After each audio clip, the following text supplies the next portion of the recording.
Makali Mulu.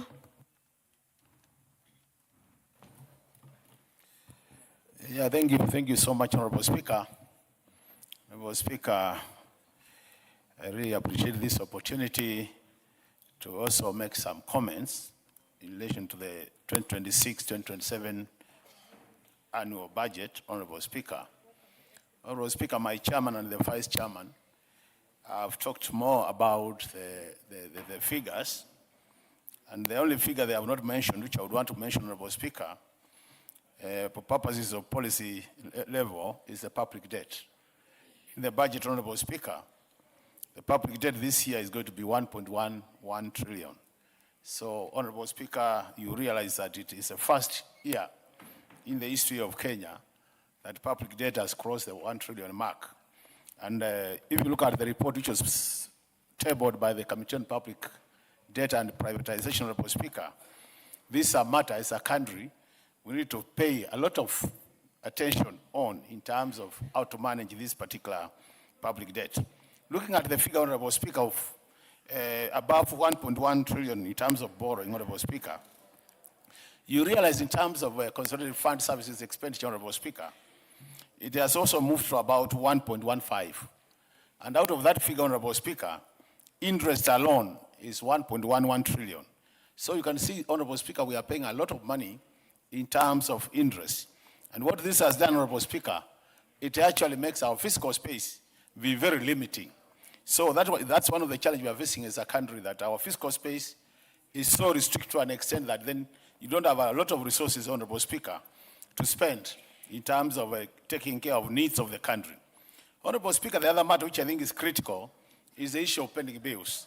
This matter as a House, we have discussed about it for many, many times, Honorable Speaker. Honorable Speaker, there are two areas I would want to mention relating to pending bills. One of the reasons is that the main cause of pending bills across the sectors, and from our interaction with the sectors, is that the exchequer release, Honorable Speaker.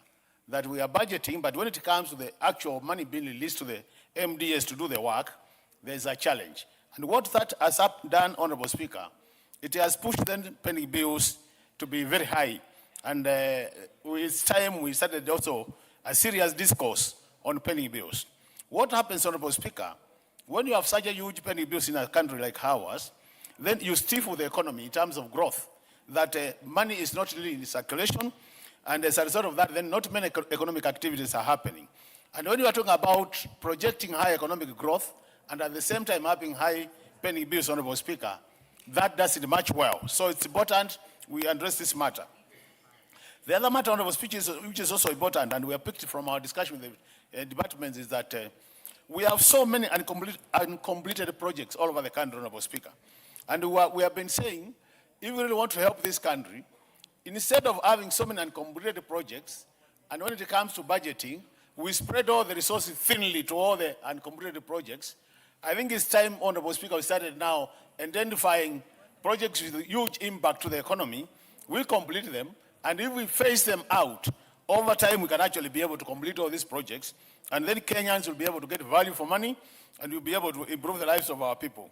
The other matter, Honorable Speaker, which is critical, is if you look at the budget, Honorable Speaker, the Auditor General has been allocated about 9 billion, Honorable Speaker.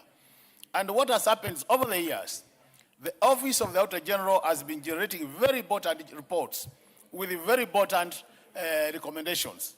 I think it's time, Honorable Speaker, we started tying Auditor General's recommendations with the budget making process, so that, Honorable Speaker, those accounting officers who have been singled out to be either misapplying or engaged in corruption do not continue benefiting from additional resources, while those who have applied their resources well, Honorable Speaker, are not getting enough resources.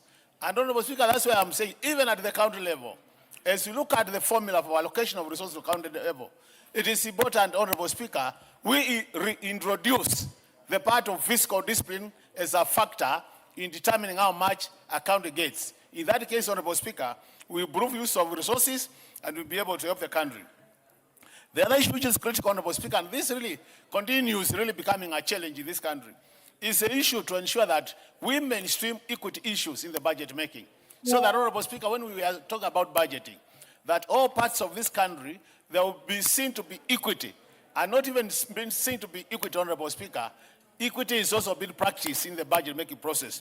A lot of our colleagues, Honorable Speaker, will keep on complaining that they are not getting resources to their respective areas. And I think it's time, as a country, we deliberately, Honorable Speaker, start talking about equity. Honorable Speaker, you are likely to realize that as you continue this debate, don't be surprised to see some honorable members complain that their regions have not gotten any money.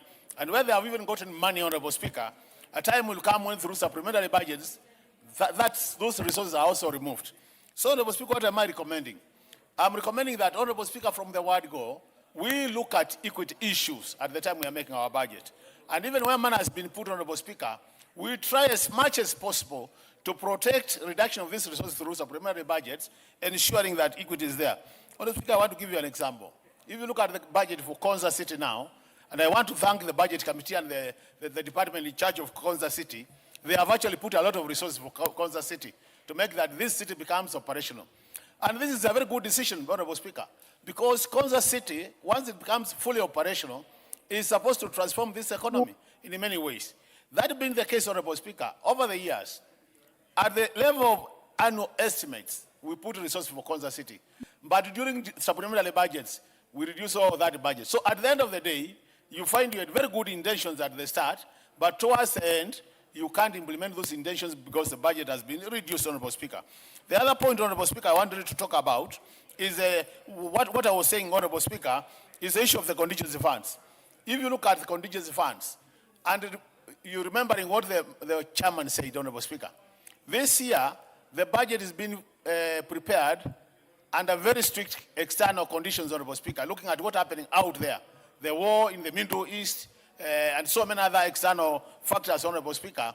It means that we must be very disciplined the way we use our money.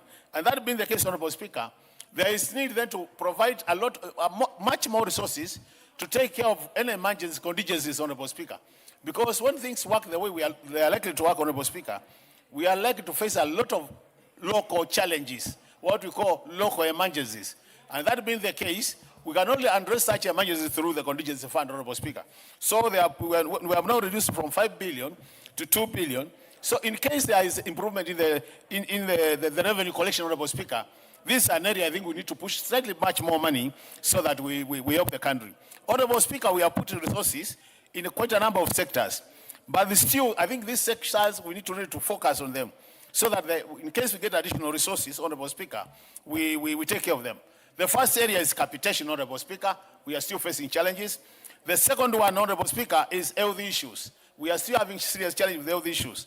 We need to think about putting more resources.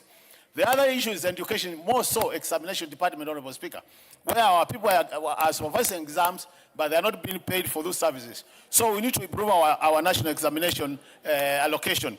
The other issue, Honorable Speaker, is the money for elders. You really want to appreciate. Honorable Speaker, you and me, we have been in this house for long.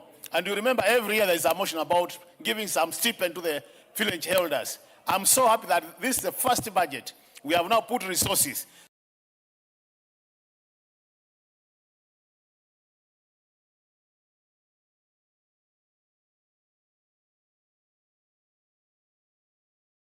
so that we appreciate the good work being done by village elders, Honorable Speaker. And I think as time goes, Honorable Speaker, and if the resources allow, it's time we also think of improving the stipend as time goes. The last point, Honorable Speaker, is revenue collection.